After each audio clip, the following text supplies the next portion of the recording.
Attention gamers.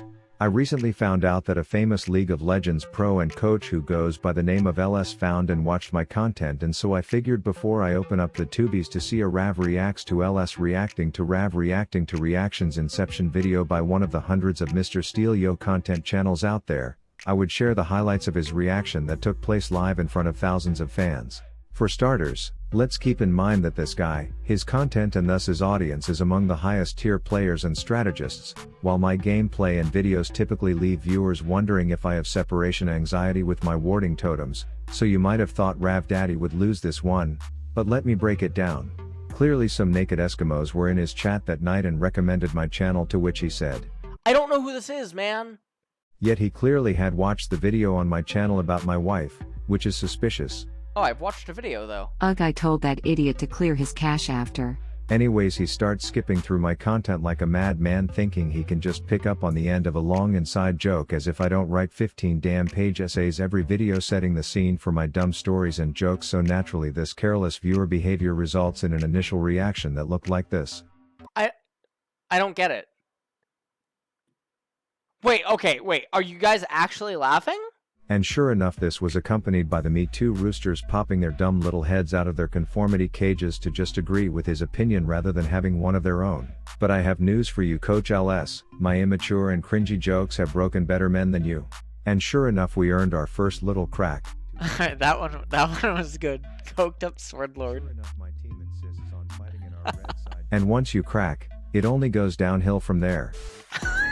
Okay, that was good.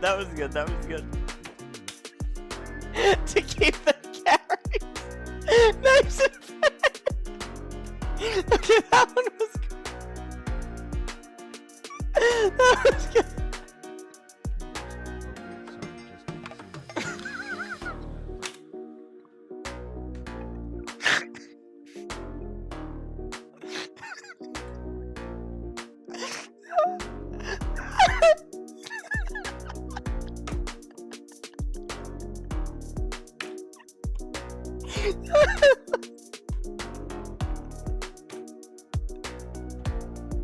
Okay, that one's good. That was good. Oh my god, that was good. And the Me Too roosters were sure to follow. So now I would like everyone to know that no matter if you are a little kid or a grown-ass man or a hardstuck feeding Felicia or a professional player or a total jokester or the defending champ of the Mr. Serious contest every year, I will find you, and my content will eventually break you. But anyway, thanks for the publicity, Coach LS, as this video performed exceptionally well, and rather than realizing you were the reason it got inflated views, my dumbass just figured it was the idea of the video itself. So freaking cheers to me making another similar one today by showing you what happens when you turn this typically nut cuffer of a mermaid into Nami nukes a lot, and then I will show you the power of pixie tits here when you build her for battle. So if you are new here and are still in the phase of wondering why so many people leave their e-lows and egos at the door when they come to this channel to have some fun, then please hang out for a while to find out. And for the rest of the loyal Igloo crew, you already know what to do to that upward thumb button. Don't forget about the global giveaway I am running with the boys, where anyone can enter, and we are giving 2 people their pick in either a $1,500 PC or just $1,500 in cold hard cash, so check the link in description for how to enter. Here are the runes I used to go koi kapow. Electrocute lets you jam your W and E keys like they are a damn drum set to do some dank burst. Then Cheap Shot makes chilling in your bubbles a very unpleasant experience, while collecting eyeballs helps turn you into a nuking Nami and ultimate hunter, so you can be a rapid fire tsunami slut to your enemies. For the off tree I took over heal and cut down, because the hungry Helens on the other team will be trying to make fish sauce with your squishy ass all game. The game starts off with some flaming Freddy approaching us, just littered with the stench of stupidity as he overextends just to whiff a round boy, which ends in his burnt anus being violently yanked. So I water bend the bitch and then wave my trident around like a psychopath before flashing just to get a good view of my electrocute procking. Not a minute later and the brain-dead burn victim is back and just begging to see the ghost of Pike's past, which results in him getting stunned, water gunned and carbonated as I show him that this cracked fish isn't here to fuck around.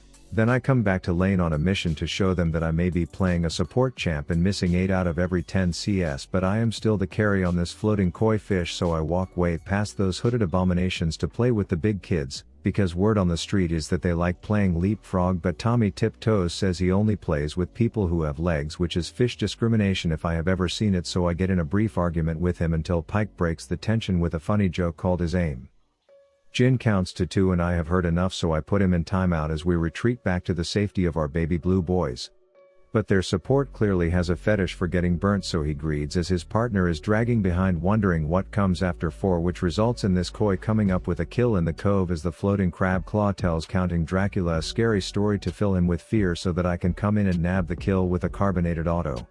To which my jungler begins to flame the Nami for taking his kill, only to realize I will be carrying my team's nuts, not cuffing them this game. Then I notice that Smoky Smog has killed red team's family frog, which has greatly upset all the relatives, but I'm trying to be the only amphibian on the rift, so I ping to show him that I support such recklessness as I come in to hose the hay bag, collect my paycheck and peace the hell out, floating mermaid style.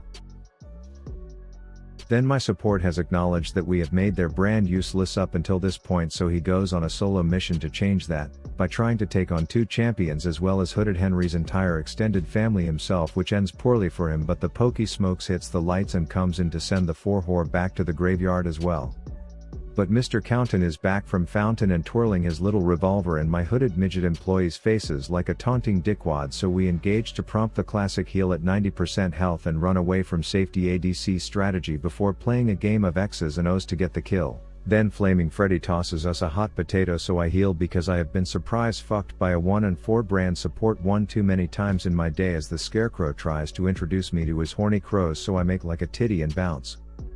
We receive news that the junglers are off in the forest going full-blown Monsters Inc., arguing over who gives the best fears, and the floaty crab claw wins this round, so on the way home I pop a yellow boy in the bushes only to reveal Counting Dracula, who declares a 4 war on me, so I respond by launching a bubble at nothing as my support decides the best move here is to engage alone over a wall, forcing me to go full-blown Niagara Falls to bail him out. Powdered Sugar Akali comes flashing and dashing in like a broken douchebag as we flee Jin's triangle of terror while flashes get dropped like bad habits, and I sit in the middle of the chaos waving my trident at people begging for attention. But luckily for me, my dumbass forgot to use my gunblade active, so I hit the cocaine crime scene of a champion with a fat Nami nuke as 2 Chains steals the burned victim's identity and tosses the fleeing Felicia's a hot potato, and I film a scene for a movie called The Killer Koi Fish in the Cove. Then rather than claiming my free triple kill by leading with my CC, I opt to just get in a right-click battle against an actual ADC, which results in numbers being shouted at me.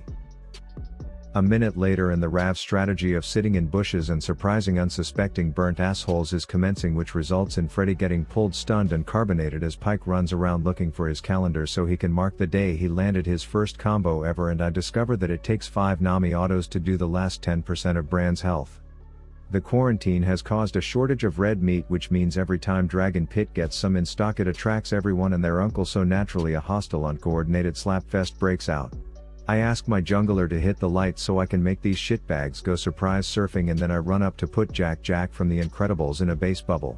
Then I assist the smoke show in chasing down Cauliflower Akali as Flaming Freddy tries to intervene, only to be left wondering why his Qs aren't stunning his targets like the brands he grew up watching on TV. The dashy douche gets dicked, and then we focus our attention on Mr. Heated and Harmless as I buff up my autos and bubble up some hoodlums before taking the kill. The red meat is still up for grabs, and clearly there are no vegans on the rift today as everyone gathers around and that little feeding furball starts marking his territory. Our jungler calls up theirs and they coordinate a little horror house skit, so I whip out a big wave because I know scarecrows can't swim. Then Mr. Steel Yo Girl has stolen Fid's ult and just can't wait to show it off to the first living creature he finds.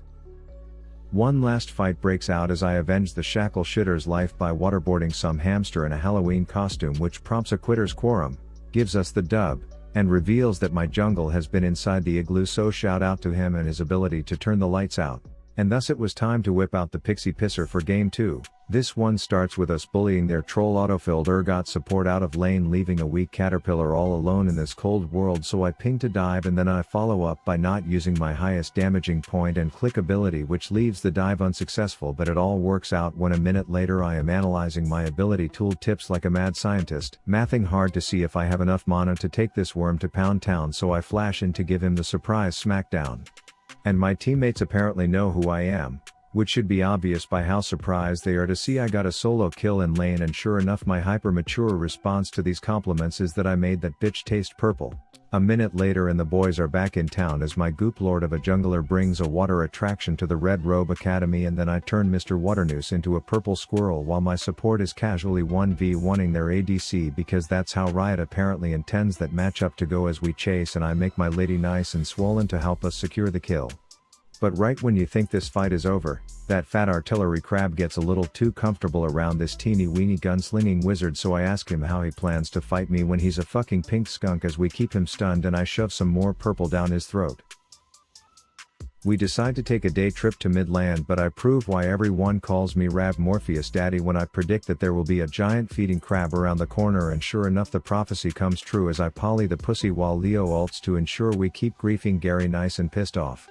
But then I check my watch and realize that me and my support are late for our gang bang a useless worm appointment, so we rush down and make it just in time. Unfortunately some horny stone statue is trying to get in on the action, which just makes all of the foreplay feel forced, creating an awkward and uncoordinated situation until we just commit and I hit a Sally Swells a lot to make sure that statue doesn't get his nut.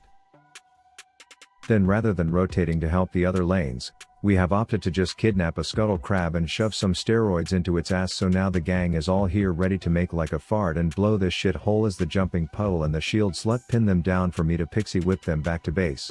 Some bitch does her best spider impersonation for me, but I tell her that squirrel is a better look for her as she ascends, and I naively think there are no viable enemies for her to come down on, failing to notice the 800-pound mutant crab marching toward their base, but a nice splash dash still secures the kill. Then one more team fight breaks out where I let the dumb shit of Shurima taste test some purple, which the announcer lady classifies as legendary, and then they unanimously agree that they want nothing more to do with the 8-0 gunslinging Lulu on the Rift. And this concludes my first experience of building supports like nuking Nancy's, and if you enjoy the off-meta stuff, check out my second channel with Heisman where we run dumb comps like Thresh Blitzcrank to bring a change of pace to the standard unranked to diamond try-hard content you see everywhere. Now slap a like on this video and join me in thanking my sugar mommies and daddies on Patreon for their support. We are closing in on that 250k subscriber mark, just around the 6-month anniversary of when I started this channel, so huge shout out to all of you and all your support, and if you are here from the LS stream, I am happy to have broken you. Pet your dog, jerk your ween, buy my merch and brush your teeth tonight. Rav out.